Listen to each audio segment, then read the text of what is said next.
Morning friends. তো আমি আজকে বানাচ্ছি এক ধরনের মিষ্টি। তো সেটা বানানোর জন্য আমি এখানে নিয়ে নিয়েছি কড়াইতে সামান্য পরিমাণে ঘি, তার উপরে দিয়ে দিয়েছি সুজিটাকে ভালো করে অল্প আঁচে সুন্দর করে একটু লালচে ভাব করে নিয়েছি। আর এর সঙ্গে দিয়েছি এই যে 2 টেবিল চামচ মতো ময়দা। একটু ময়দা আমি বাটিতে বেশি নিয়েছি যদি লাগে তার দেওয়ার জন্য। তো সেই ময়দাটাও আমি এখানে দিয়ে নিয়েছি।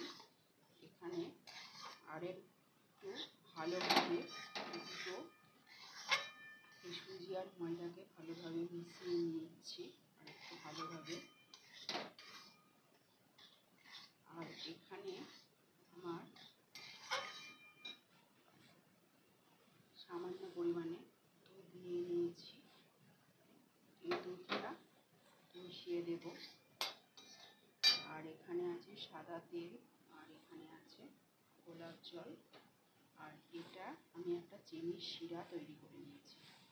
তো তোমরা দেখতে থাকো বন্ধুরা, আমি কীভাবে এই মিষ্টিটা বানাতে চলেছি। তো এখানে ঘি আর ময়দাটা প্রায় মিশে গেছে, আর ওখানে ময়দা আমার লাগছে না। তো এইবারে আমি এর মধ্যে দুধটাকে অ্যাড করে দিচ্ছি।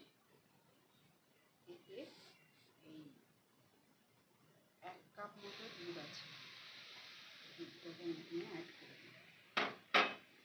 এটা জল দিয়েও করা যায়, কিন্তু দুধ দিয়ে করলে মিষ্টির স্বাদটা খুব ভালো হয়।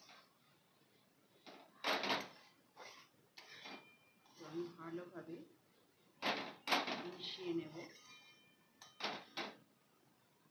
আমার মনে হচ্ছে আরও একটু দুধ লাগবে। তো তোমরা দেখতে থাকো আমি কীভাবে এটা বানাচ্ছি।